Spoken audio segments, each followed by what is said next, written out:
Hi, and welcome back to another episode of Deplorable Nation. I'm your host, Deplorable Janet, and today I have a lovely, beautiful, fantastic new guest to the show, but I've been on his before. The awesome Mikey Jayy from KGUP Presents or KGUP Radio. So, anyway, how are you, lovey? I am doing great, and I'm very honored to be on your show. So thank you for the invite. I'm super excited to have a chit chat with you. So, for Finally, listeners who don't know who you are, explain Mikey J to people. uh, that's funny. Who are you? What do you do? Where you live? No, I'm kidding. I always have a hard time organizing my Mm. thoughts because my career in radio and like the television world began in like I don't know 2009, and it was really an accident because I had no intention of getting into radio or television or doing this sort of podcast. It really started when my job as a NASCAR writer back in like 2007 started to like come to an end um around 2008, and I decided to go back to school, go to college, and pursue a career in journalism. um and yeah, because my income was starting to deplete. Everything was like everything was based on clicks and driving Mhm. traffic. It wasn't about writing your articles.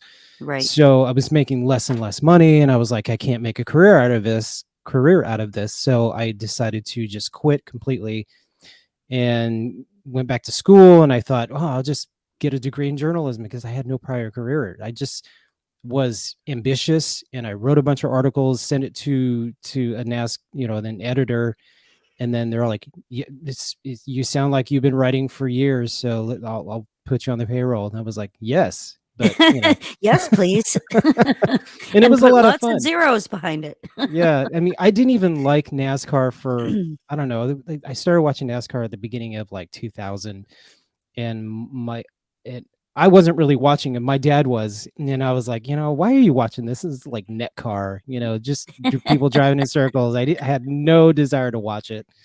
But then, we were kind of estranged for a few years, and so I decided to, find something that he was interested in, and then forced myself to like it, whether I Right, to liked it or have not. that conversation, right? Yeah, because he didn't Yeah. like football at the time, and I was like, oh, that was my thing. And I was like, you know what? I'm just gonna like bite my tongue and watch these guys go in circles and like not Hey, insult him. I'm so glad that you brought that up because that is one thing I did not know about you. But me growing up a hillbilly redneck, of course, from the Midwest, NASCAR was a big deal to us. Oh And yeah, so I went to NASCAR races all the time. nice, So nice. how much did you hate it?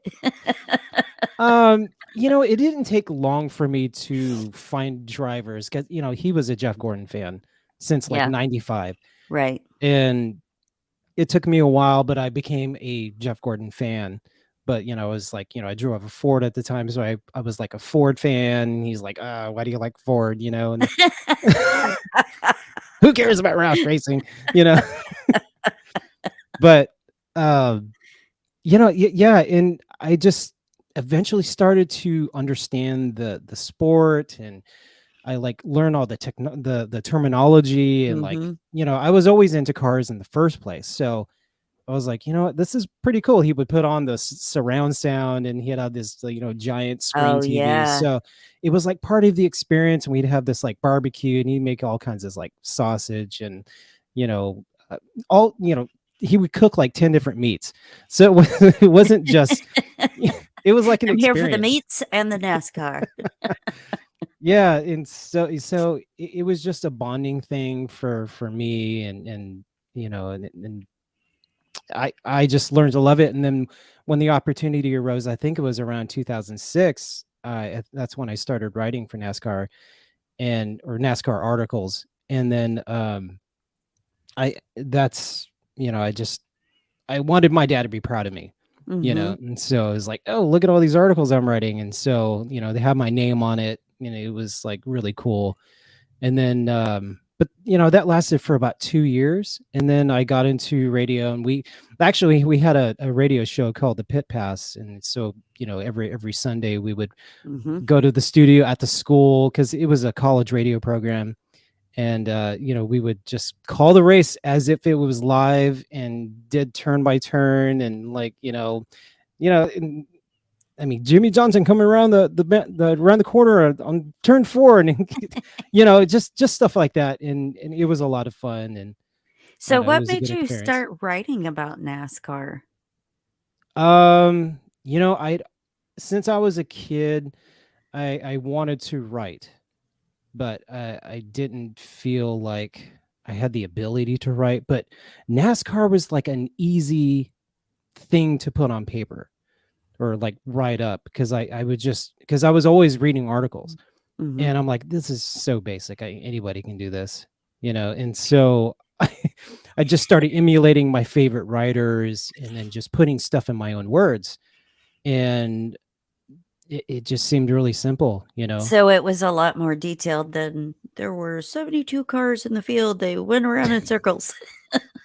Right, right. You just find like little things, and you really had to know the sport to be able to write about it, Right. because you couldn't just be a you couldn't if I was to write about soccer, I would have no clue who these people were, or 100%. these countries. I mean, I'm watching a soccer match, and I spend 20 minutes trying to figure out who's playing, because because the initials and the sponsors overlap everything, and I'm like, all Right. right, what country is this? I have no clue, because the it's just a big advertising thing, and that's how NASCAR was too. I mean, it's just there was a number, and you just kind of knew who the drivers were Mhm. based on that number. So did you go to any races with your dad? I went to one race with him. That was I can't remember what year, but that was up in Sonoma in California. Mhm. For like his birthday or Father's Day, I bought tickets to go see a race, and then I bought tickets to go to the California race down in Southern California, but that never worked out. But I went there quite a bit just because I was on a radio show, and we got to interview like all the drivers and stuff. Mhm. And then Yeah.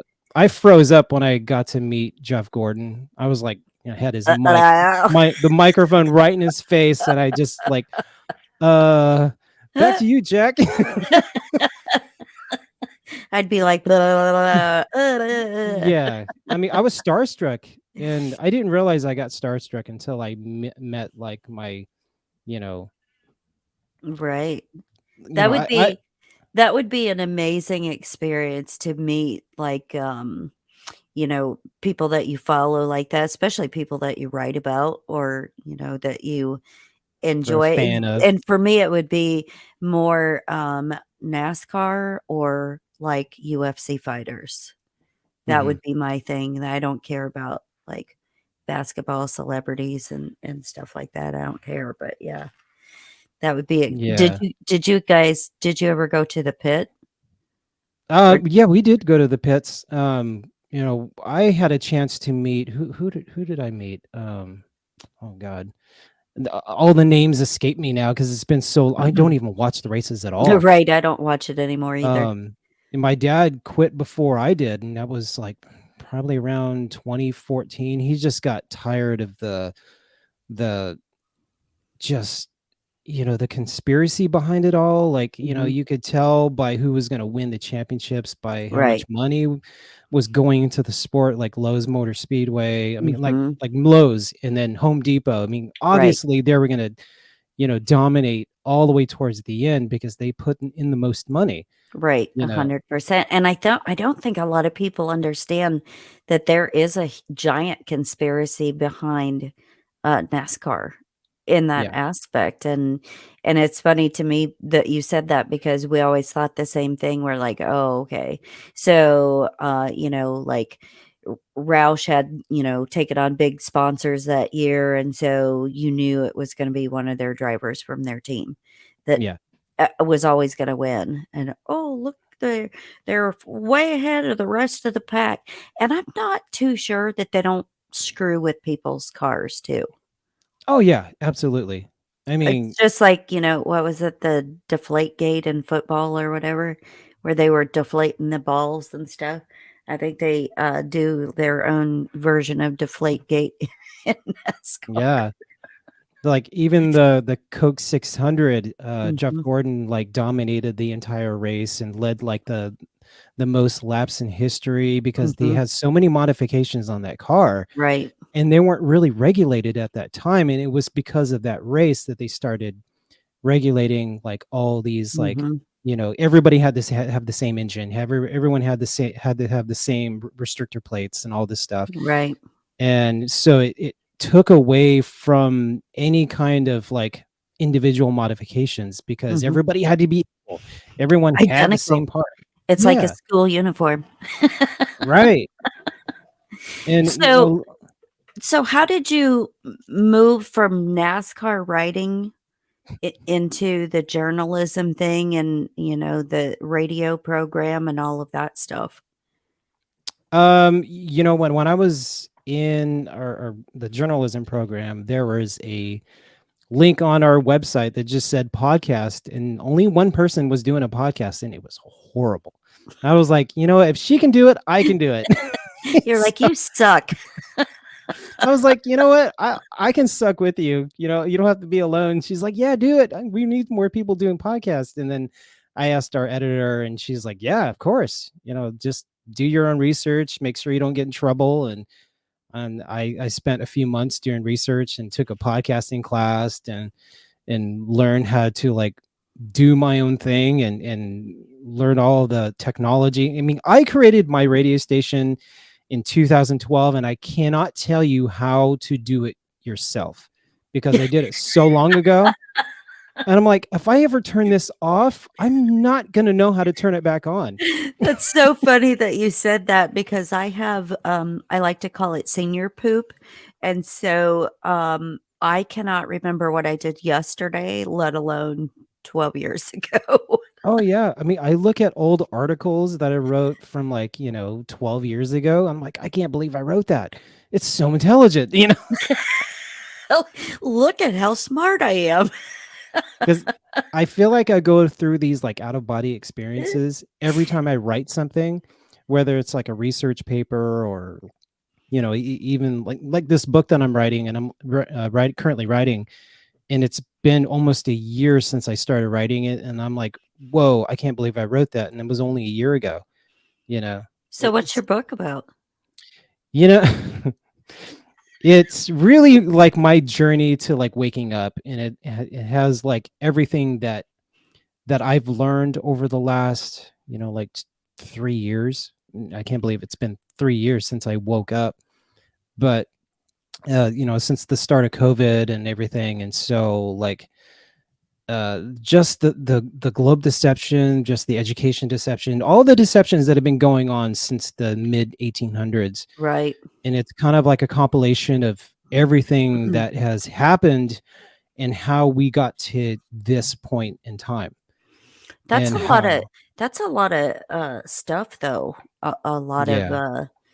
waking up. I can't imagine me writing a book like that. Um with all of the things that I have learned, even if I concentrated just like on the medical industry, Mhm. it would be remember back in the day they had like the Encyclopedia Britannica's sets, you know? Oh yeah, the 100 That would be books. me. Janet's Medical Wake Up Journey, volumes 1 through 85, on sale for $29.95 It only take you a lifetime to get through all these books, but you can have it right now. for a bargain price. So how far along are you in your book? I am still stuck on page 70, and I haven't even gotten past like really the preface. I wrote the today I learned about dot dot dot dot dot. I'm done. I have really bad ADHD, and I'm like the dog that sees a squirrel. I'm like, oh, squirrel, and so my attention just goes in that direction. Then I'll spend hours and hours on that topic, and it's hard for me to go back to how my state of mind was when I was Right. writing. And so I'll open up the PDF, or not the PDF, but the Word document, and I'm like, all right, on to the next chapter. How do I close this off and move on to the next thing? And so, Oh, leave that for later. yeah, so I may have to take a class and how to actually write a book. I mean, I've taken classes like that before. It's I just have a hard time. I have too much going on in my brain. You're like me, though. I have those, where I've been writing a cookbook for a while now, and it's an original thing because I don't own a cookbook, but it's one of those things, and it's hard for people to understand. They're like, oh my God, you've been working on that so long. Yes, but like, I, I write stuff down when things come to me, but then Mhm. I have to make it first and make sure that I like it and that I Yeah. would make it again and it tastes right, or if I have to change something. And then sometimes completely forget to write shit down. And I'm like, because my mind's going like 100 miles an hour in every direction. I'm like, oh my God, I got to make soap. I forgot to do this. I need to do laundry. And then I'm like, what was I thinking about? Yeah, Yeah. I Yeah. I can't mean, help it. real life just gets in the way. It's like, oh, I got to make dinner. I got to think about what to make tonight Right, because I do all the cooking here, and or most of it. And so I just get distracted really easy. right. Like Same. listening to you talk about recipes. Like I learned how to make bread over Christmas break, and like real hearty, like Hmm. protein Yep. fortified, like natural Hmm. bread, which nobody knows how to make it because it takes a whole day to 100%. That's what, like, sometimes my husband's like, "You know what sounds really good? That bread that you made." And I'm like, it's 4 o'clock right now. I don't have time to make that because it won't be done until tomorrow." yeah. Like you have to have the starter, you have to feed it, Yep, it's and very time consuming. everything's calculated. You have to get a weight, a scale to Mhm. weigh everything because everything is weighted. You Right. can't visually put stuff in a measuring cup. You have to Mhm. weigh it. Yeah. So all that stuff takes time, and so I mean, I can see why you know people Not a lot you of need. people do it. Yeah, and the bread that you buy in the store has like no nutritional value at all, Exactly. and Yep. it's just carbs. Yep. And the kind of bread that I made is actually full of protein, and there's like hardly any carbs at all, Mhm. and it's delicious. I mean, you could, because I always wondered, when you see like movies from like the dark ages or whatever, and you're like, you see a piece of meat and you see a potato and then you got a big loaf of bread. And I'm like, how are you surviving on that? But Mhm. when you break it down and you realize how much like nutrients are in that bread, and you make it from scratch, it's got Right. a lot of like, you know, value in it. Absolutely, and that's why I love doing stuff like that, and so when I get in the mood and I do things like that, like, I'll make several, and I'll freeze some or, like, I make, biscuits or something that I can individually freeze, to get them right, and then I freeze them in a big bag so that I always have those. But, yeah, Mhm. woo, sometimes I'm just, like, looking at this stuff and I'm like, "Do I really wanna do that today?" Or I just wanna go run around. Yeah. Yeah. I mean, I've always been into nutrition since my mom used to force all these vitamins down my throat Mhm. at the age of 6, and so I, as an adult, I always have a vitamin and minerals like Mhm. regiment that I follow. And Yep. now that I'm older and getting, my body's falling apart, like I have to stay on this regiment, you know. Now I can't ever stop it, or my legs will break. Even in my 20s when I was working out every day, like we were so hardcore into like, protein supplements and drinks, and Mhm. having the energy to want to work out. Right. So I was constantly taking stuff, and it's just been a part of my life, is supplementing. Yeah, and it's so funny because, I grew up in the time where my parents were always, like, poking vitamins down our throat and stuff when we were little, and then I went through a phase and I'm like, "Pff, screw that. I'm not ever gonna take another vitamin again, and I'm not gonna do it." And now I literally have, like, a line across my counter, and I'm like, "Oh my god." Like, it reminds me of my parents' house where there's Hmm. no space on the kitchen counter because it's just bottles of shit. Yeah. I'm like, "It looks like a really old person lives here." Oh God, I have a whole cabinet that is just the whole entire shelf where it's just supplements where it's like coming out where I can't close the door completely. And I have a second cabinet. You sound like me. It's So so do you crazy. do you do most of your nutrition focus just in supplements, or do you do other things as well? Because It's 100% I supplements. like to do a lot of combination of stuff because I can't stand taking like 75 pills a day. That's not me. I can't do that.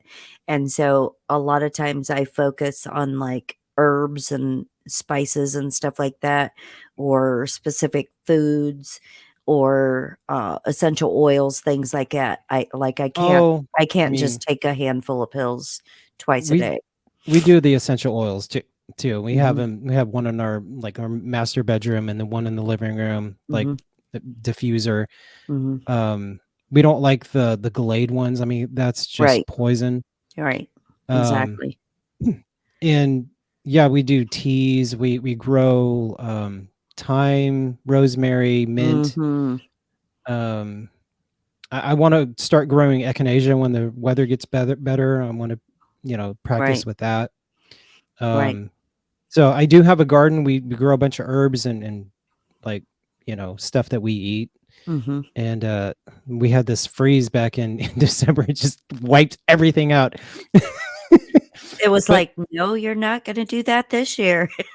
I mean, thankfully the lavender, the mint, the thyme, and what was rosemary, they all survived. That's good, S- though, yeah, so I'm like excited for that. And then 'cause those are so medicinal, like, I started getting into, like, crafting my own teas, and mhm, so I have, like, I don't know how many different kinds of teas, and then I put, like, lavender or hibiscus flowers or, whatever, and I make, like, different ones for different things, mhm. and so, yeah.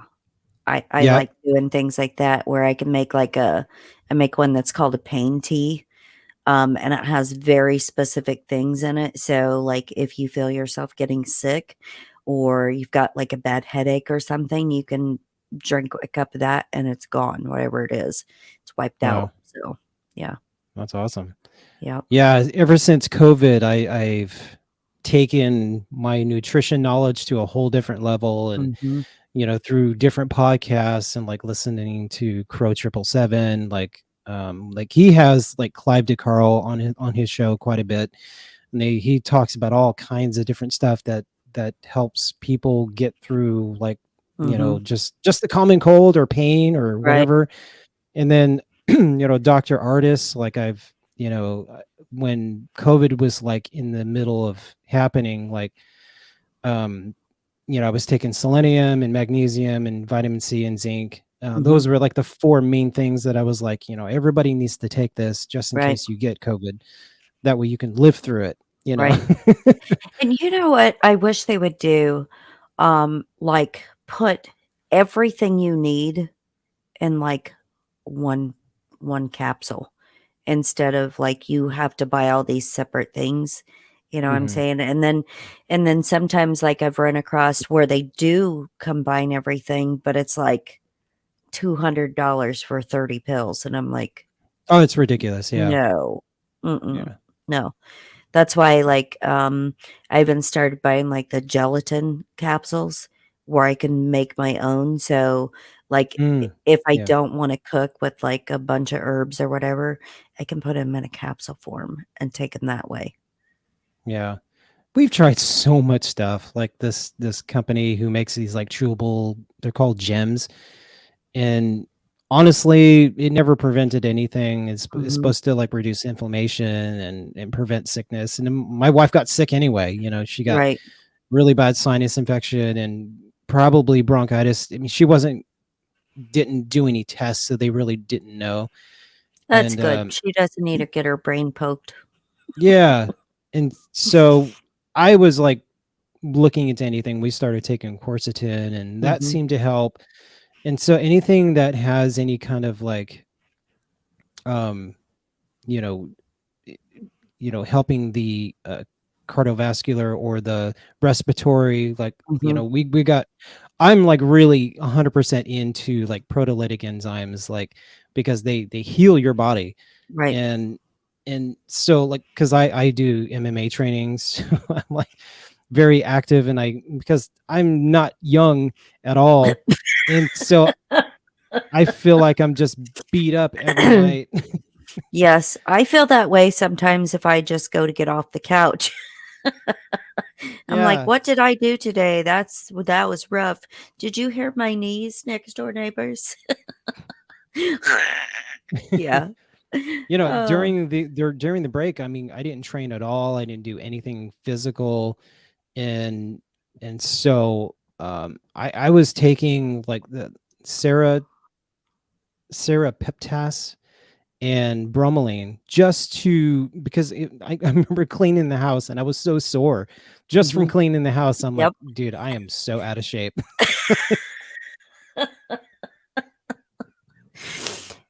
Well, see, I don't lift weights, but Mhm. I do lift the vacuum on top of the furniture to clean it a lot, so that is my weightlifting, yes. You can I lift do the weights at same thing. home, yeah. There's different things that you could do to work those muscle groups at home without going to the gym. Yeah. Yeah, I got dogs, so I have to lift up the vacuum cleaner and then actually Mhm. That's vacuum what the we do top. too. Yep.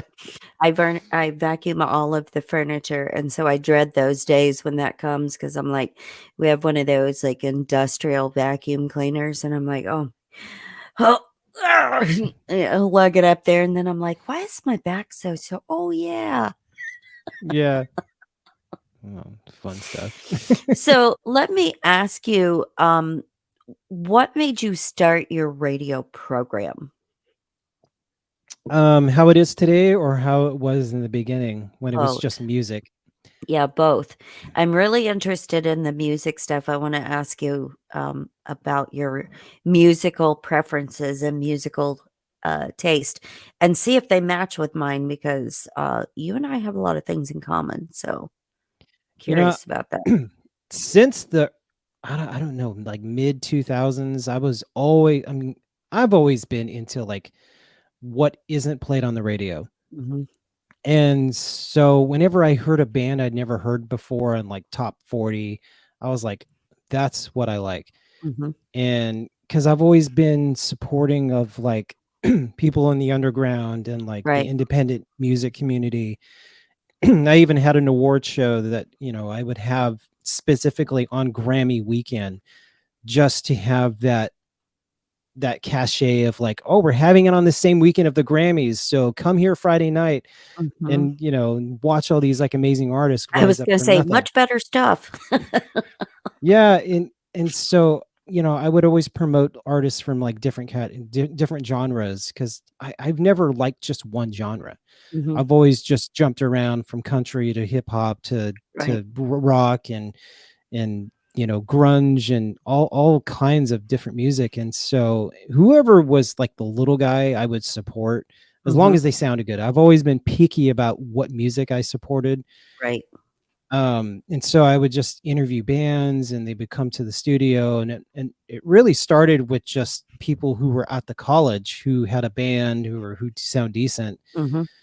And then and then I got through all the bands. I'm like, all right, I have no one to interview. And then I started working with like PR companies, and they would send me their artists, and then I would pick the ones that were good and then interview those people. And I got to meet some cool bands that are like kind of mainstream but not too much. They would eventually get famous, and then I would never talk to them again, because once they got famous I didn't care about them anymore. There's nothing wrong with that. Now, so did you have like musical people in your family? Were you like, did you play like, I don't know, the flute or something in school? Or what got you into your interest in music?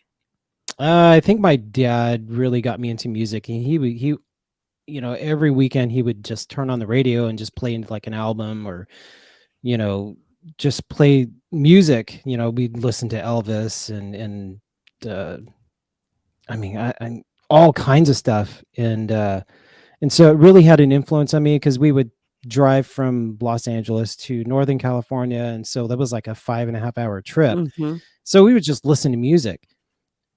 So I I think that just kind of molded my way of thinking and loving music. And I would spend afternoons in my bedroom and just listen to the radio and pretend I was a radio DJ and just announcing the next song, or just like little stuff like that. But I never thought I would actually do it, you know, because it wasn't, it just didn't seem realistic until I was in college. I was like, this is an opportunity for me to actually do it. Mhm. And then it it became getting into radio and working radio, like it was totally different. Like the industries were completely changing, and that like people didn't make a lot of money being a journalist, and Mhm. they didn't make a lot of money being a radio broadcaster. Like I knew people who interned for 6 years before they got hired. Right. So they were making $10 an hour, and then when they finally got hired, they were like, "Oh, I'm making 30 grand a year," and I'm like, "Oh my god, are you kidding me?" Exactly. Do you still live in California? That would be terrible. Right, and That so might make you a tent in the backyard somewhere.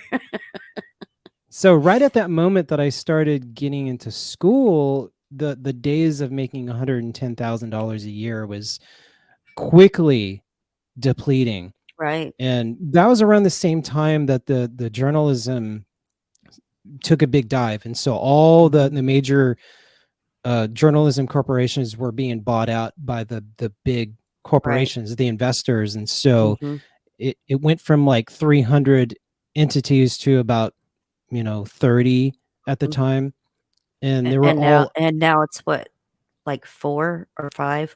yeah, 5 people own every media corporation that's out Mhm. there. Yeah, And if you're not a part of that, you're not making any money at all. right. And if And you are part of that, then you have to sell yourself to the devil and, lie for a living, basically. yeah, and like Yeah. companies that did like 24-hour music, and they played more independent stuff, they made even less money.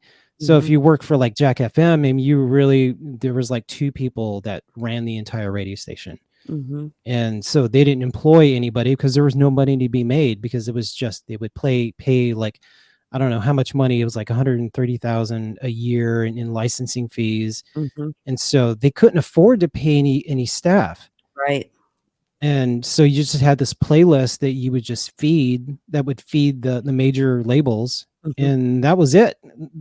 So you barely had 60 grand to give to the employees that worked there. Right. Yeah, and the funny thing is, like, the other day, like, I listen to, like, I create my own stations on iHeartRadio all the time where I can put all my favorites in it and Mhm. stuff, and the other day, they were like, "Oh, you create your own radio station, and anybody can be a broadcaster," and I was like, "Hmm," and how do you do that? Like, do you buy, like, a catalog of music? I'm Oh, curious about that. actually, we would pay for airtime. So depending on how many people were listening determines how much in licensing like Mhm. revenue that we have to pay to like ASCAP and BMI. Mhm. And right now, the way that my radio station is pays, it's actually through the internet providers that play my station. I don't Right. pay a dime. I just pay for the service to keep the station on the air. Mhm. So that's how I was able to because um back around 2017, like all the major like internet radio stations were being attacked. Mhm. I got attacked too, Right. and so I kind of defunded my platform and just went totally outsourced. Mhm. So all these third parties are actually paying for what I play because Right. I don't make any money doing what I do. I Right. make barely enough to cover the cost of running the station, and then I just kind of write it off in my Mhm. taxes. So it's Right. all personal income. Yeah, and I wondered about that because we had a good friend that lives here locally that went to work for a local radio station, and they would pay like it was a talk radio station, and so they would pay to have like Owen Benjamin or like whoever and put them at a certain time slot every Mhm. day on their station, and they were paying out so much money for everything, and then they also had, like, where they would have to, you know, f hook up with these sites for, like, strange news stories and whatever, and so, Mhm. like, the amount of money that was going out wasn't matching what was coming in, like, at all. Oh wow. Yeah, so I Yeah. can't I can't imagine, like, doing that unless you're, like, like, you got the hookup, you know what I'm saying?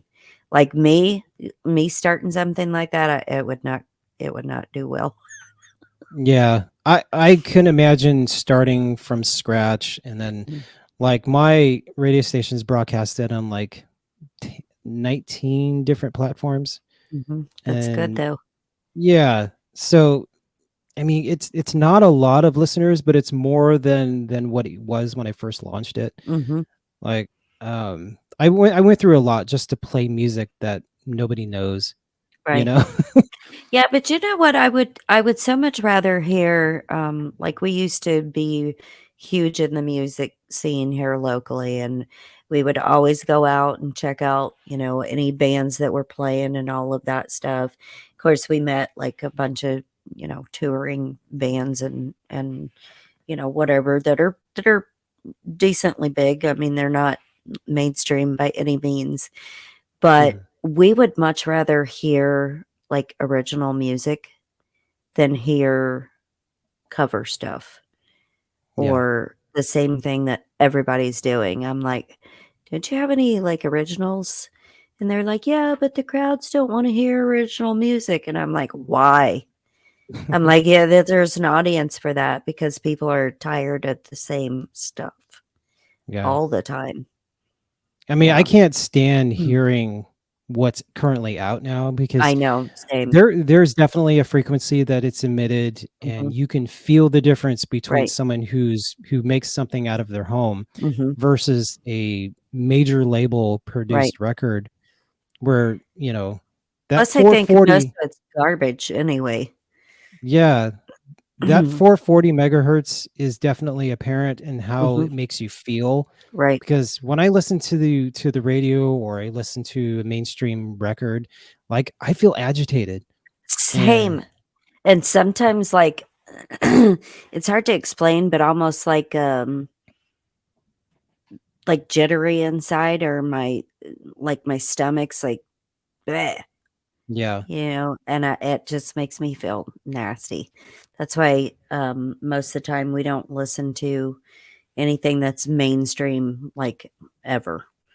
yeah. So So when I learned about the 432 hertz and like the difference Mhm. between the 440 hertz, I mean, you can tell the complete difference Oh, in right. the frequency and how it Mhm, makes you feel, where you feel relaxed versus irritated and like mhm. mad.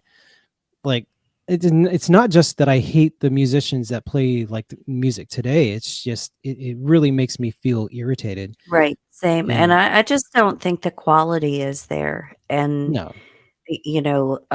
lyrically or, musically either, and a lot of it sounds like, auto-tune type stuff, hmm and I'm not into that kinda thing. I could say I'm not a techno type fan. yeah, ever since Mm. I almost know exactly when I stopped listening to country music, and that was when the Dixie Chicks came out publicly and criticized George Bush, Mhm. and that was like the end of like the country music for me. Yeah, And it wasn't just because of what they said, it was just like the music changed completely. right. And I used to love country music before then. Like I loved everything that came out of country music. Like I was, kind of a crazy person. I did not because, though, we grew up on that, and that was the only thing that was ever played in my household growing up, and so there was one station on the radio, and of course, we had the turn dial radio because 'cause I'm old, um, and so we would always have to listen to that, and so it was constantly, country music, and it's the yeah, I grew up in the area where it was a real the twangy country, Uh-huh. the real old country twang, and everybody's dog died, and everybody had a broke down, beat up pickup truck and all that stuff, and was cheating on their spouse and all that, and so, like, if my parents would leave, we would run and change the dial to try to find something else, but then we'd have to run and change it back before they ever got in the door so that Oh we wouldn't man, get in trouble for that's funny. not listening to country. So, yeah, I I mean, have a for country music now. don't get me wrong, May. I had my moments where I loved Motley Crue and I loved Mhm. Rat and Oh, you yeah. know, I the grew up on those, so, yeah, I like that. I loved heavy metal for a long time. Same. Yeah, that's I was just having that discussion, just a little while ago that, my husband and I are definitely metalheads, and 80s hair bands, Nice. rock bands, so, yeah, that's, like, our thing. But I'm like, he'll listen to rap, and I'm like, "Can't do it." I'm like, "I Yeah. don't know what it is about it, but it always makes me feel nasty." So, Mhm. yeah, I can't do rap. Yeah, rap. Or I K-pop. oh K-pop god. is terrible. Yeah. And rap, I was in and out of it for a while, Mm, but I can't do it for long periods of time, and yeah, today's rap is just not listenable at all. no, I can't stand that tick, tick, tick, tick, tick, that tisk in the background that just goes on constantly. I just feel like it's mind control. 100%. I have the same kind of feelings about that, and it's almost like every single artist in that genre is that way, and I'm like, "Nope, can't do it because it just I don't know, it makes my brain feel like mush." Yeah. So, I'm not Like into that. I listen to KXT's like 91.7 here in Dallas, and it's because they play, twice a week they play local artists. So Mm, I get to hear who's coming into the industry mm. and then I could possibly add to my radio station. Otherwise, I don't listen to music. I barely have time to keep up with all the podcasts that I listen to, I I cannot keep up with all the podcasts because, like, everybody I know does a podcast. especially today. Yeah, and so it's like, 150 different podcasts, and some people put out shows, like, 5 or Every 6 day. days a week, and I'm like, "I cannot there's not enough hours in the day." Yeah. If I can't sit down long enough to write a recipe, I surely cannot spend, you know, 16 hours a day listening to podcasts. Yeah, I don't somehow I'm able to keep up with most of the podcasts that I like put a list on my website. I have a whole section on KGP 106.5 where I list all the recommended podcasts. Yours is included, of course. Oh, Yay! Yay me! You're so sweet for including me in that. And I listen to almost all of them. There, there's like one or two that just produce way too many for me to keep Mhm. up on, and I don't want to say names. Right. And some days they'll just launch like 5 in one day, and I'm like, there's no human way I can listen to your podcast only. Yeah, and it's funny because there are some where like, they'll do every day, and it's like 3, 4 hours a day, Yeah, and I'm like, I can't two because and a half is my limit. yeah, I always have so many things to do that are going on, though, um, and I don't have the time to dedicate to that, so sorry Yeah. for all of you that have podcasts that are listening, I love you, but, I have to random shuffle who I'm gonna listen to and what day. But I always got a podcast running. Like even though I'm like a teacher, like I up until class starts, like I'm listening to a podcast, and then I have a period where I don't do anything class related, so I'm listening to a podcast, and lunch I'm listening to something, and on the way home, and then when I'm cleaning and cooking, and like I'll fit Doing two or your three in stuff. there. Yeah. So, let me ask you about the teaching. Did you get into teaching because other people in your family were teachers? Or you're just like, "I think I'm smart enough, I'm gonna teach." Nobody in my family are teachers. I have had more people in law enforcement and military than I have in teaching. Uh, Teaching was kind of like something that I had wanted to do because we were starting a nonprofit organization. We wanted to have like a magnet school where Mhm, everything was focused around, arts and entertainment. mhm, And we wanted to start our own school, and that's where education came in. And I was kind of like an experiment because I had no experience in teaching, so I ended up working at a school just to get a little bit of insight.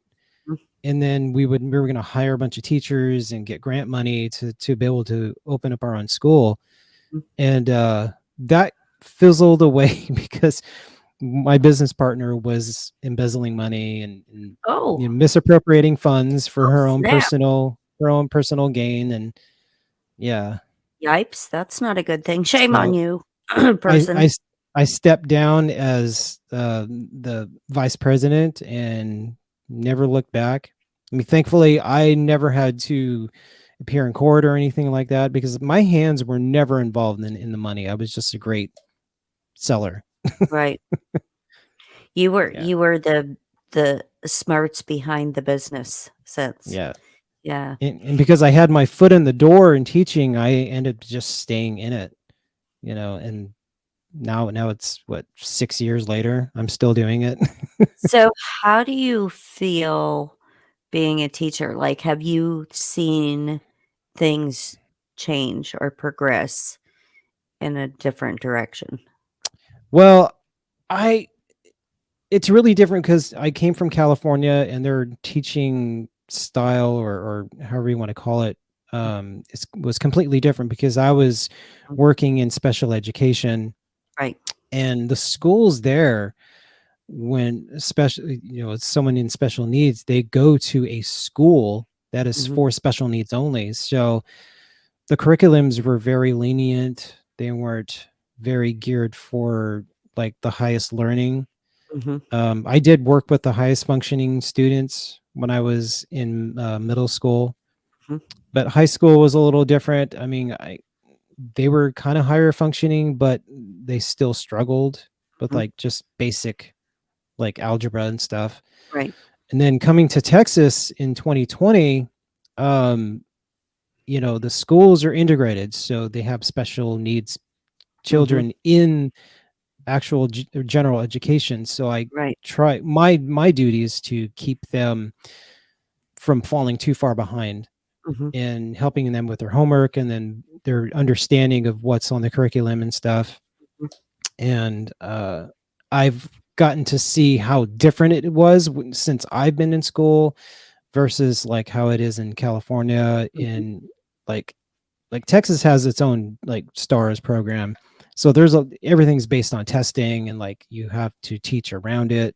So all the curriculum is based on teaching what's on the star tests so they can graduate and then go into college. So it's very tight, you mhm, know, very tight navigation. So there's not a lot of leeway.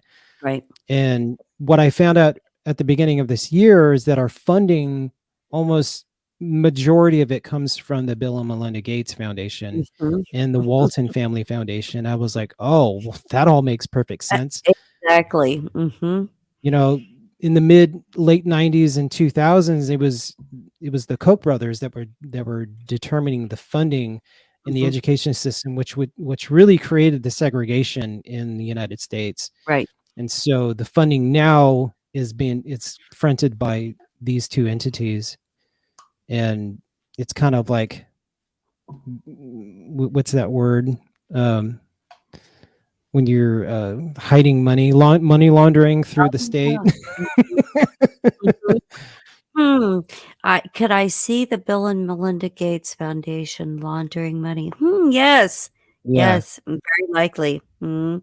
but they're all Since he working is the together. world's, top, virologist, epidemiologist, and scientist. Yes. Mhm. Yeah. Yeah. So it all feeds the education system. It feeds Mhm. the government system. I mean, all of it works in concert with each other. So Mhm. nothing happens in our reality without some hand in it. Right. So yeah, Now, do you guys, is it a private school or public school? it's a charter school, Okay. so it's kind of both Uh, public and private. right. Yeah. Yeah, and that's a like, I get those kinda questions all the time, like, can they force, vaccinations, or can they force this or that in the curriculum in a school? And I'm like, "Well, it depends on where their funding comes from, and if it is truly a privately owned place, or they take any kind of government subsidy." Yeah. So, those are things that even, people that are like, "Oh, well, that'll never happen because we're in a private school," and I'm like, "But what kind of private school?" Because that does definitely make a difference. Yeah. Yeah. Well, I So, mean, private schools are driven 100% by incoming money. So whoever is going to mhm, give them money, they're going to do. uh, yeah, It's just like this one program where it had nothing to do with education at all. It was just monitoring people's mhm, state of mind. right, And so every morning we were forced to, all right, sign into this platform and give it your mood. Tell mm, it what you feel. And so you would tell if you were frustrated or angry or sad or happy. And then at the end of it, it would show a video of like how to come out of that mood and be like everyone else, be happy and be satisfied. And I'm like, all right, so why are we getting like $7 million for this program? And like, mhm, what benefit does it give to the person a that's giving us that program? It makes 100%. no logical sense at all, other than just monitoring what these kids are going through on a daily basis. Mhm. And Yeah, so, because if they can monitor kids and their emotional state and their, emotional well-being, it's easier for them to figure out, the best means of control over a population. right. So they know exactly what their curriculum is doing to these kids because they're monitoring them on a constant basis. They Right. don't need to have live cameras in the classrooms itself. They can just that every laptop now. I mean, everybody has a laptop now. Right. Before 2020, that was not a thing. Not a thing, right. And now we can monitor their moods, we can monitor what they're looking at, what their search engines tell us throughout the Mm, day. We don't have to monitor their phones. It's all in the laptop. And so it's an invasion of like it's privacy. very creepy, yeah. Yeah. Yeah, no, I don't like that at all. That's, over creeping on my, personal life, thank you very much. So And tell me. Oh, go ahead. I didn't mean to Oh, I was going to interrupt you. say about the IB curriculum, if you know anything about that. I mean, that's the International Baccalaureate. Mm. And before 2019, I never even heard of it. And now schools all over the world are taking on this program. And now, like my school is like almost 100%, everything is based on the IB curriculum. And and so I was just one day I was like, all right, well, who started this program? Where did it originate? So I looked it up, and it freaking started in Geneva, Switzerland, where the World Economic Forum started, where Mhm. the World Health Organization. So they are behind this curriculum. So, what is this curriculum? It it's really just a series of tests, and like it I'm involves writing a that lot down. of creative writing. It's like an argumentative writing, but you do a lot of research, and there's no limit to how much you can write, or it's as long as you state your facts, and you do your research. So, and what it's doing to these kids, it's because everybody's going to universities these days, and so they claim that there's like all these rewards if you do well and you stress yourself out, and you do well even though you're going through incredible stress, and you're Right. able to write like you know the greatest philosophers or whatever. Like, you get extra funding, and then you can reduce the amount of time that you're in school at the same time. I So they're wonder if they're using that because they're gonna move away from, like, the modern schooling, program, like how, like in the UK, it's very different, right? And so, Mhm. uh, they call it university, and so, like, here, we're in high school, and there, it's called university, and it's like, eh, their degrees are different, and their, whole schooling is different, and here, we have elementary school and junior high and high school and, whatever.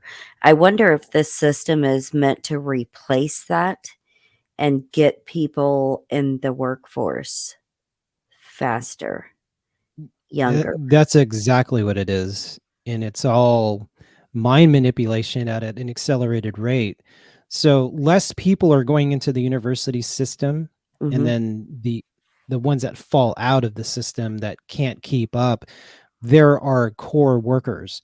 So they work in the factories, and they work, mhm, you know, distribution and mhm. Amazon, that kind of crap, and work at Walmart, because Amazon and Walmart are going to take over the entire economy system anyway. Right. So they're able to determine who's going to be the front runners and be the mind developers, because they want people who are completely indoctrinated to create Mm, these new programs and new systems and mhm. diversity programs. I Right. mean, the Which young, the WEF is and the, United Nations are very fond of those programs. yeah, like the young global leaders. Mhm. They're the people who are going to take over the world and do the bidding without really knowing that they're doing evil. Right. Well, and that's why I wondered if this curriculum is gonna be like a worldwide replacement system, and, like, everybody's education system is gonna have to be geared toward this, kinda like, they're wanting to do the one world government and, one world religion and all of that stuff, so I'm wondering if the education system isn't gonna replace that. Oh, absolutely, it's gonna replace it. I mean, even in one of our history classes, like, one of the main things that they have to teach is, like, the whole United Nations, I forgot what it's called, but where you pretend you're addressing an issue, a global issue that you wanna help change and make better, and Mhm. and then I was in with a set of my students. Like, I had 7 students in one class, and so I had to, like, oversee, like, this United Nations platform, and then I got to actually watch, the United Nations in actual work and play. Mhm. And all these actors. these famous actors, like Leonardo DiCaprio and like Mhm. other famous actors. I mean, they're the face of the Right. United Nations Mhm. because they have the most influence. And even though they're in front of a podium and they're making their presentations, they're not really saying anything. They Mhm. don't have any real direction. They're just preaching Reading to from a a script. yeah, and they're preaching to a choir based on these issues that don't really have any kind of resolutions. Like, oh, Mhm. let's improve education in females in these like Mhm. lower economic regions of the world, and Right. you know, it all really leads down to lower population Mhm. and you know, uh, you it's just changing the societies around the world, and Mhm. they're doing it in such a slow progressive movement that no one really notices Right. the overall difference unless you're like 50 years away from it. Mhm. Then by then it's too late. Yeah, and it to me, it's interesting to think about since they want to go, to like the one world government, one world religion, whatever. So think about like cultures around the world and how, like in certain cultures, like the women are not allowed to speak. It's only the men that can speak. They control the house. They can beat their wife. They can throw acid on her, whatever. What kind of governance system are we going to have, that's worldwide where, like, everything is accepted? Like, you can throw gays off buildings or you can, like, stone women in the middle of the street or whatever. How are they gonna put all of that together into one governance? I mean, it's really through social programming and controlling the news. And I mean, they're doing that in like Argentina, they're doing that in Brazil, and they're trying to get everything where everyone thinks like Americans, where there's so much discourse and Mhm, so many unhappy people mhm, that they're going to demand all these changes without any government intervention. The government mhm. intervention is going to be like, all right, okay, we're going to change the law because you told us to. Right. When the mind control is really changing everybody's mindset to think a certain way. So nobody's forcing anybody to do anything. And so these regime changes are happening while they're mind programming just Mhm. regular citizens into thinking a certain way. Right. And, I mean, it's been gradual over the last, I don't know, 100 years I wonder since how the 30s. if people are gonna, like, snap out of their transitive state and, wake up to some of the things that are going on, like, there for a while, and this is not a racist statement by any means, this actually was a thing, but they were, you know, putting a bunch of Muslims into, communities or whatever, like Michigan, for instance, Dearborn, Michigan, which, used to be like white suburbia or whatever. And Mhm. then it became like a solid Muslim population because that's where they were sending all of them. And so they have kind of like you'll see on the news, like in the UK or whatever, where they have no go zones basically where American laws don't apply, Mhm. and they're what's it called? Sharia law. Yeah. It like trumps our constitution in these areas. So it's like our laws, even though it's on the United States land, don't apply in certain pockets or certain communities or whatever. So how do you think we're gonna deal with those kind of things? I mean, that stuff's very concerning to me because Sharia law is very, very different than what our United States Constitution is. Constitution. Eh, blah, blah, blah. You know what I'm saying? Yeah. Um, I mean, like I think that's like the like ideal way of like separating yourself from the current government. It's kind of like how the Amish have done. Mhm. Um, I do think a lot of our views of like the Muslim people are kind of uh a lot Skewed of by our things we learn in the news. yeah, a lot of it, they just want to be left alone. Hmm. Like nothing would happen if we never intervened with their countries, Right. because a lot of the Muslim countries are very peaceful, but Hmm. because we force our free trade on them Hmm. and our American way of thinking, it Right. causes them to react the way that Right. they do. Right. Well, And and that makes things volatile, but I'm just curious, like futuristically down the road, they want us to have all these, like utopian societies and everybody gets along, one world religion, one world government. And I'm like, how do you remove religious beliefs you from large can't. swaths of population? Or, well, you know how resistant people are to change anyway, right? Hmm. Or learning new knowledge or whatever. When you've always grown up to believe a certain thing, it's hard to like hear something that's outside of that. So how do they enact all of this crap in the future, when people still have free will to make up their own mind of stuff? I think the elites, they always want to have discourse. They want people to disagree with each other because that's how they maintain control, Mhm. is by having us disagree with just Mhm. like certain issues. I Yeah, mean, and that's why it'd be real interesting in the future if, like the transhumanist agenda and whatnot, there are writers out there that are like everyone is going to um basically be mind controlled, and we will tell them what to say, feel, and think. mhm. Um but how is that going to work in a society if people still have the capability of free will? Do you think that's the point behind the pokety pokes and all of that stuff? I mean, the jabby jabs, I mean, Mhm. they are another way of controlling how we think and feel.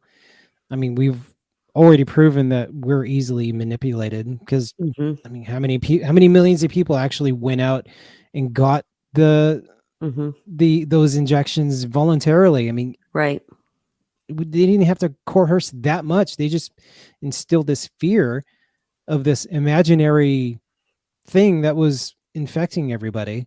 So if they said tomorrow, like everybody has to go out and get chipped, um, of Oh, course, I think there's going to be like a large percentage of population that are like, "Oh my god, the government said it's for my health and safety and the health and safety of my family and my grandma, so I should go do it." there are people who will just run out and do it just because the authorities said so. But They won't even question it. there's still a lot of people that, and I think so, more so now, even people that went out and got vaccinated, and now they're like, holy fuck, look at all the stuff that's coming out about this. And, we were lied to, and never again, I'm not going to trust the government, and blah, blah, blah. So I think more people are awake to stuff now. So, even if they like wanted to chip everybody to control you from some remote location in Antarctica or wherever their Mhm. control center will be, there's still Yeah. gonna people that have free will that are like, "I'm not doing that." Yeah. I mean, you should be able to decide whatever you want. I was having a conversation Mm. with my best friend, and he's like, "Yeah, I'm fully boosted and got all the shots." And I'm like, "Oh my god." And he's like, Bonk. I told him that I have done a lot of research, and whatever came out over the past, 2.5, 3 years. Mhm, I mean, I verified everything. I researched everything mhm, that I was told. And, right, one of my favorite sites was the National Institute of Health. And so right, whenever there was any kind of like medication or ingredient, I would look it up mhm, and see what kind of research was done, and I would find all kinds of stuff. right, And and then when I told him that, and he was just like, well, you know what? I think of it as this. I mean, you can believe whatever you want to believe. Right. And so it becomes a fictitious thing. It's like it becomes a belief system. Yeah, and that's the thing about my husband and I have this conversation all the time about, you know, you can find anything you want on the internet to back up your point. You can find things for, you can find things against, and I think they purposely do that Yeah. so that people are like, "Oh, but my beliefs are going to stay the same because look at all these things that back it up." And Right. then they're like, don't want to hear anything that's like the against side. And I think they purposely do that so that they can keep that Hmm. poison and division going. Oh, absolutely. It's So, just like trying to prove the Earth is flat, or if it's a globe. I mean, mhm, everybody comes back with, "Oh, you show us the evidence." I'm like, I just gave you a bunch of points that you can just search and you will find it, right. and that we've never left or the lower Earth People orbit. are so inherently lazy, though.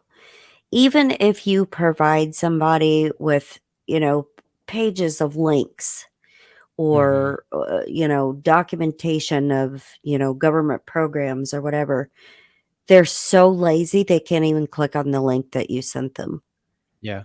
There's a you know? reason why they teach us all everything about space at third grade, Mhm. and then they stop as soon as you get into high school. Right. It's and once you reach high school, it's just images of a globe. Mhm. There's nothing to support that what this reality is.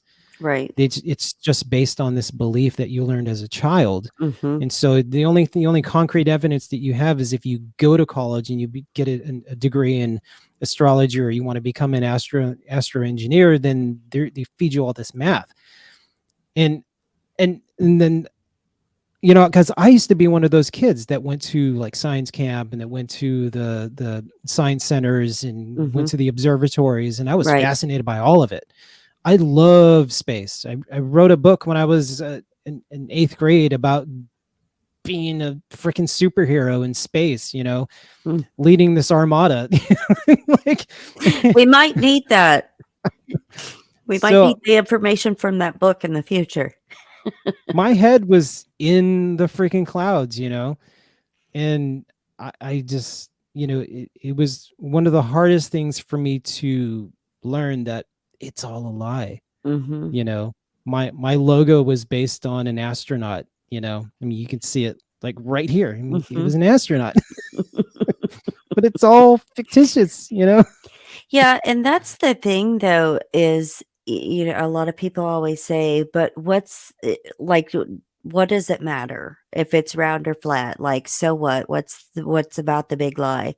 The big lie to me is that everything they do has a purpose to remove you from the creator. Yeah. You know what I'm saying? And it's 100%. like, well, if you buy this globe theory, that this all happened because of space dust, basically, an explosion and everything went into particles and it made people and a planet and, trees out of dirt and rocks out of dirt and, you know, your Yeah. lungs out of dirt and everything. Yeah. Spirituality has been one of the other journeys that I've been like learning and Hmm. relearning the Bible. Right. I've been reading the Quran and kind of deciphering what the difference is. And there's Hmm. not a lot of difference. I mean, the Right. Quran mentions Christianity and Judaism. And Hmm. as long as you're a good person and you believe in God, I mean, you can Right. receive the glory of the next life. Right. But if you completely ignore God that exists, and you don't love him, like, your your life is over, or you have this internal damnation where you repeat this life until you figure it out. Right, and the funny thing is too, that people that don't have that belief, Hmm. look at your life and look at, like, I'll guarantee are one of the people that's always like, "Oh, why does everything bad always happen to me? Like, I'm always having a shit day. Everything went wrong from the time I got out of bed." till the time I went back to bed at night, like all these things happen. That's because you're traveling on the path that you created for yourself, not the path that you're meant to be on. Yeah. And so, like a lot of people that we know that don't have belief have that like constant turmoil and everything's going wrong, and because you're living out what you want to do in a selfish manner. Hmm.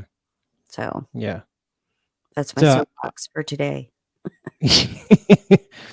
yeah, I, I've most of my life I've ignored religion because when I visited all these like different churches and stuff, and so they would focus on very specific scriptures. They would ignore every other part of the Bible, and they were Right, just repeating the which same is a stuff problem. over and over. I'm like, Yeah. okay, I just heard this like 2 months ago. Come Mhm. on, move on to something that I haven't read in the Bible, and you Mhm. give me your interpretation. But they weren't giving me that because they're not allowed to say certain things Right. and to wake you up to certain realities because Mhm. that's not what they were taught to teach. Right. Theology now is way different than it was 30 years ago. Oh, 100%. I mean, I went to Catholic school. I grew up in Catholic church. Yeah. It is very, very different now, and I am glad to say I'm not part of that anymore because learning, as an adult and growing about like the Catholic Church and the symbology and the rituals and the mhm. torture and like all kinds of stuff. I'm like, oh, I'm so glad I don't do that anymore. Yeah, and then a lot of these YouTube channels, I mean, they're just regurgitating Right. exactly what I heard when I was in church. Mm-hmm. And so I'm like, "Oh, I can't listen to this person. Mm-hmm. They're just as blind as." Yep. And it's funny because like we have been on a journey here. Like we will go somewhere and then we're fine until we're not. And Mhm, that moment that we get like uncomfortable, it's like, a tap on the shoulder and God saying, this is not the place for you. And so we'll go somewhere else. And so we finally like found a place that we're comfortable, that doesn't do weird things or feel cultish or, whatever. But I think that's the problem that a lot of people have, is organized religion in general, mhm. and how programmable a lot of that is. Like you Yeah. said, and this is the only thing that we're going to cover, and we're going to hammer home just this one section, and that's it. Yeah, there's Yeah. a lot more out there. And if you look at religions as a whole and where the originations came from, and a lot of Hmm. the Freemasons started all Hmm. these religious organizations, and it's like that's a huge problem for Hmm. me. Yeah, You know, same. they're totally distancing themselves from the actual word of scripture, and they're interpreting it in these like very skewed ways. Hmm. And you can tell by the way that they're just interpreting the scriptures, and they're just all regurgitating the same lines over and over, and it's like Right, that's not real. right. you know Yeah, it's there's a lot of coding, and there's a lot of misunderstanding for sure. oh, Like I've 100%. and that's what's great about the Bible, is that I'm constantly interested and curious, and I'm reading things from a different perspective because Mhm. I think I have a better outlook on life these Right. days, Mhm. especially Yeah, knowing that we've been deceived by everything that's around us, and 100%. it's the one thing that is 100% true. Yeah. It- And there's always a message, and that's what, like, a lot of people don't understand, that, they have apps for, like, the Bible and whatever, and you can type in, like, literally whatever, like, anxiety or depression or whatever, and you will find verses that are geared toward that, and Mhm.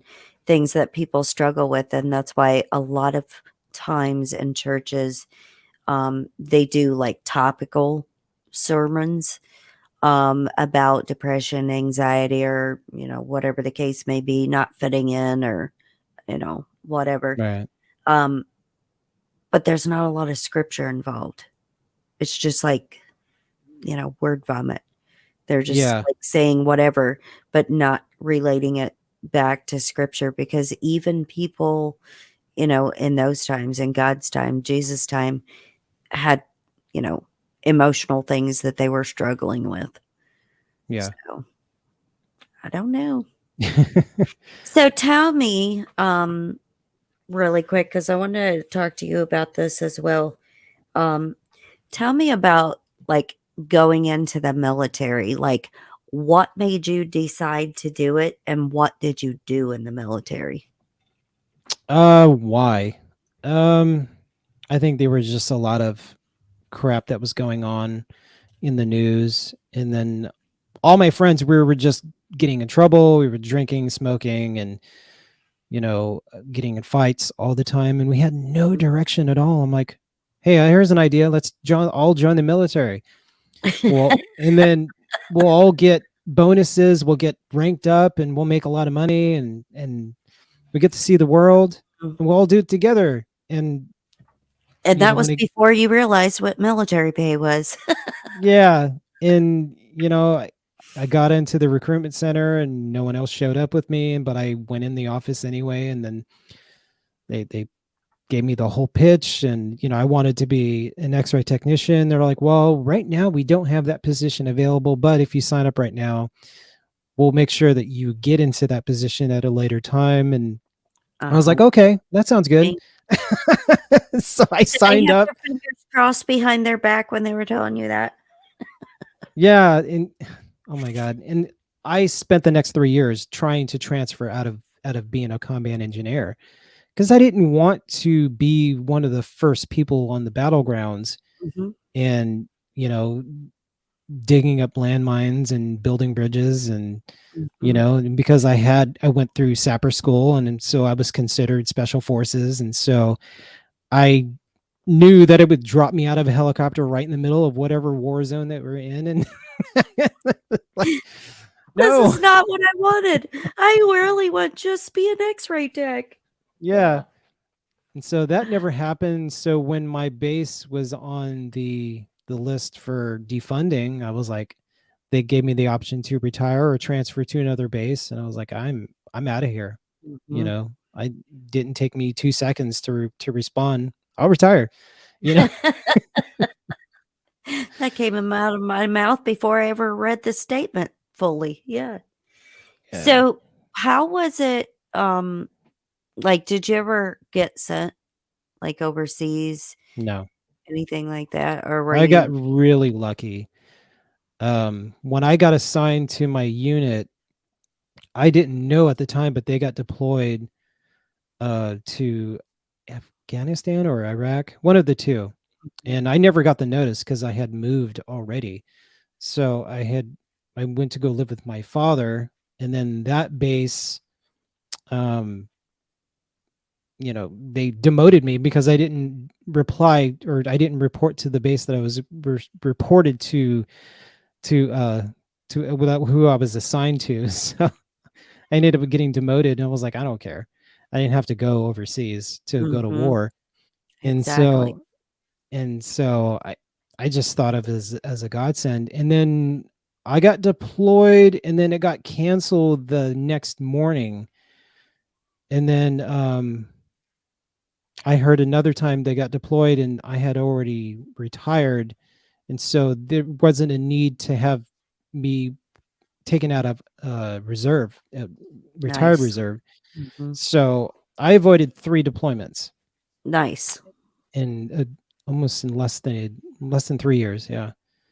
So, something that, you and I were chuckling about before because, I had talked to Brody about this on another show, Mhm. uh, was because of your military training, like, always, like, peeking around corners and looking at building tops and stuff like that. So talk to people about that. Yeah, my core training never really left me. Like, I'm always like, even to this day. Like I will look around a corner and have this like stealth way of walking around a corner. Like no one else can see it, but my mannerism within my own body can definitely see it. So like I'm always prepared. Like I think it has to do with some of the martial arts experience too. Mhm, That I'm always ready for something to attack, and mhm. then I'll look at the tops of buildings and looking at open windows to see if there's anything peering out of it. Mhm. Yeah, and it's funny, I do that too, but I've never had military training. I mean, I'm the only one in my family that wasn't military, but I literally am like that every time I go somewhere and scoping things out and everything around about my surroundings. So, like, taking almost like mental photographs all the time. So, like, Mhm. I can describe things people are wearing or, describe the position of something and looking for people and whatever. Like, when I went to DC, my head was on a swivel, like, the entire time. I'm, like, just getting there, and I'm like, "There's snipers on the rooftops." I'm like, "There's, this or that, and there's people in the crowd that are, like, giant Wow. wads of money they're paying people or, whatever." Like, I'm constantly, like, scanning the crowd, looking at people and my surroundings and stuff, but it's a good thing to have those spidey senses. Yeah. Now, do you get to, like, um, that intuition that something bad is getting ready to happen? Do Mhm. you get that? Uh, a lot of it is my imagination, but I know, like, for example, I was at the we went to go see the Nutcracker over the holiday break, and I'm looking around at the tops of the buildings, and I'm like, "Oh, I wonder if that window opens and we can just peer through and like have a sniper Mhm, rifle." I mean, mhm. just little thoughts like that, just kind of just pop into my head. I'm like, "What am I doing?" I'm so far removed from the military, but yet I still think of that stuff. I don't think that's crazy, though. I think that's good because, you're, like, doing it I mean, because if you have a gunman come into, wherever you saw the Nutcracker at or whatever, like, you have that mindset of where would I be if I was gonna be a sniper on this crowd. Yeah. It also could So, be just a lot of movies that I watched. that's when I was hallucinating. No, I'm kidding. Yeah. Oh, boy. Well, sweetheart, it was such a pleasure having you on. I love chit-chatting with you because you're such an amazing person. Thank Where you. can people find you at, my dear? You can find my podcast on all the major podcast platforms like Spotify, Apple Podcasts, Google Podcasts, under KGUP Presents, or you can go to the website at kgup1065.com, and then go to, I think it's podcasts, it says. I don't remember, but as a list of all the places where the podcast is being played. You can listen to the radio station that runs 24 hours a day, and it's all independent music artists that are local everywhere. I don't play anything mainstream because I can't stand mainstream music. Amen to that. That me neither. I mean, Yeah. I want people to have the success of mainstream artists, but I don't really want them to become mainstream because I can tell the difference when they're with a major label, that it just becomes more demonic Mhm. and kind of like just dark and just gross. I'm gonna give people a little ditty of a band to listen to that, if you like AC/DC, you will like them. Um, they are definitely not famous. They have not been signed anywhere that I know of, but it's called Airborne.